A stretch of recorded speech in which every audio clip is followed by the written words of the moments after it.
Praise lord. ప్రభువైన యేసుక్రీస్తు నామములో ప్రతి ఒక్క తల్లికి కూడా శుభాలు, వందనాలు. ఈ రోజు చాలా చక్కని స్పెషల్ డే. ఎందుకంటే ఈ రోజు మదర్స్ డే. మరి ప్రతి ఒక్క తల్లికి కూడా దేవుని శక్తి, కృప, ఆరోగ్యం మీ అందరి పట్ల ఉండాలని మనస్ఫూర్తిగా కోరుకుంటూ ఈ రోజు దేవుడు మీకు ఒక చక్కటి వాగ్దానం ఏమని చేస్తున్నారంటే, ఒకవేళ ఈ రోజు మీ కుమార్తెలు, కుమారులు మీకు దూరంగా ఉండొచ్చు, మిమ్మల్ని పట్టించుకోకపోవచ్చు, వాళ్ళ ప్రేమ మీకు దూరం అయిపోయిందేమో, కానీ దేవుని ప్రేమ శాశ్వతమైన ప్రేమ అండి. దేవుని ప్రేమ ఆయన ఎంతో కృపతో, ఎంతో ప్రేమతో మిమ్మల్ని చాలా ప్రేమిస్తున్నారు. మనుషుల ప్రేమ ఏముందండి, ఈ రోజు ఉంటుంది, రేపు పోతుంది. కానీ దేవుని ప్రేమ, ఆయన కృప ఎప్పుడు మీపై ఉంటుంది. అందుకే ప్రతి తల్లికి కూడా ఈ రోజు ఒక చక్కటి వాగ్దానం పరిశుద్ధ లేఖనంలో నుండి యెషయా గ్రంథం 46వ అధ్యాయం 4వ వచనం నేను చదువుతున్నాను.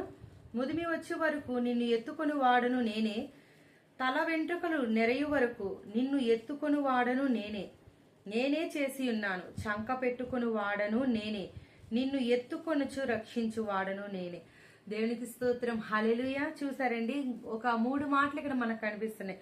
ముదిమి వచ్చే వరకు నిన్ను ఎత్తుకొని వాడను నేనే, తల వెంట్రుకలు నెరయు వరకు నిన్ను ఎత్తుకొని వాడను నేనే చేసి ఉన్నాను. చంక పెట్టుకుని వాడను నేనే, నిన్ను ఎత్తుకుని రక్షించు వాడను నేనే. అంటే ఇక్కడ యేసయ్య ఒక చక్కని మాటలు చక్కగా ప్రతి ఒక్క తల్లికి కూడా ఇది ఒక వాగ్దానం అండి. ముదిమి వచ్చే వరకు ఆయన మిమ్మల్ని ఎత్తుకుంటాడు. తల వెంట్రుకలు నలిచినా గానీ, ఒకవేళ బిడ్డలు మిమ్మల్ని ఎత్తుకుని ఒకవేళ మీతో ప్రేమగా మాట్లాడలేకపోతున్నారే, వాళ్ళు ఎత్తుకోకపోవచ్చు. చిన్నప్పుడు తల్లిదండ్రులు బిడ్డలను ఎత్తుకుని మురిసిపోతారు, కానీ వృద్ధాప్యంలోకి వచ్చాక బిడ్డలు తల్లిదండ్రులు ఎత్తుకున్నట్టు నాకైతే ఎక్కడ కనిపించలేదు. ఎక్కడైనా మంచి మనుషులు ఉన్న చోట వాళ్ళు ఏదైనా ఎప్పుడైనా ఎత్తుకున్నారేమో.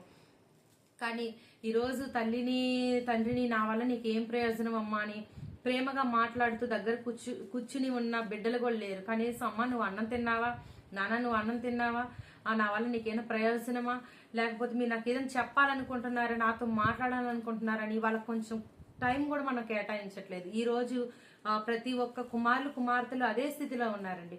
కానీ ప్రతి తల్లికి ఒక యేసయ్య ఇప్పుడు ఇస్తున్న వాగ్దానం ఏంటంటే, మీరు బాధపడుతున్నారేమో, మీ బిడ్డలు మీకు టైం కేటాయించక వాళ్ళ బిజీ లైఫ్ లో, వాళ్ళ ఉద్యోగాల్లో, అలాగే దూర ప్రాంతాల్లో ఎక్కడైనా, వేరే దేశాల్లో ఎక్కడైనా ఉండొచ్చు. కానీ దేవుడు యేసయ్య ఎప్పుడు కూడా మీ పక్షాన, మీ పక్కనే ఉంటాడు. ఆయన ముదిమి వచ్చే వరకు, అంటే మీరు ముసలి వాళ్ళైనా కానీ మిమ్మల్ని ఎత్తుకొని వాడు ఆయనే. మీ వెంట్రుకలు ఒకవేళ నరిసిపోయినాయేమో, ఆ స్థితిలో ఉన్నా కానీ ఎత్తుకుని మిమ్మల్ని ముద్దాడువాడు ఆయనే, మిమ్మల్ని రక్షించేవాడు ఆయనే. అన్ని విషయాలు ఆయనే మీకు తోడై ఉన్నాడండి. ఈ వాగ్దానం ప్రతి ఒక్క తల్లి కూడా నమ్మాలి. ఈ వాగ్దానాన్ని మీ హృదయంలో పెట్టుకోండి, భద్రం చేసుకోండి. ఈ వాగ్దానాన్ని మీరు జ్ఞాపకం చేసుకోండి. మీరు ఎప్పుడైనా ఏదైనా బాధ కలిగినప్పుడు ఒకటే గుర్తు పెట్టుకోండి, యేసయ్య నాకు తోడుగా ఉన్నాడు. ఆయన నన్ను ముదిమి వచ్చే వరకు ఎత్తుకుని ముద్దాడువాడు. ఒకవేళ ముసల్దాన్ని అయిపోయినా నా పిల్లలు నన్ను ఒకవేళ ద్వేషించవచ్చు, నన్ను పట్టించుకోకపోవచ్చు, కానీ దేవుడు ఎప్పుడు కూడా నన్ను పట్టించుకుంటాడు. ఆయన సర్వశక్తి మంతుడు, ఆయన నాకు తోడై ఉన్నాడు అని చెప్పి మీ ప్రతి విషయం, వేదన, బాధ ఏదైనా కానీ మీ బిడ్డలు వినకపోవచ్చు, కానీ యేసయ్యకి చెప్పుకోండి. యేసయ్య మిమ్మల్ని బలపరుస్తాడు, మిమ్మల్ని రక్షిస్తాడు. ఆయన కృపలో మిమ్మల్ని కాపాడతాడు. Praise Lord. దేవుడి మాటలు దీవించును గాక. ఆమేన్.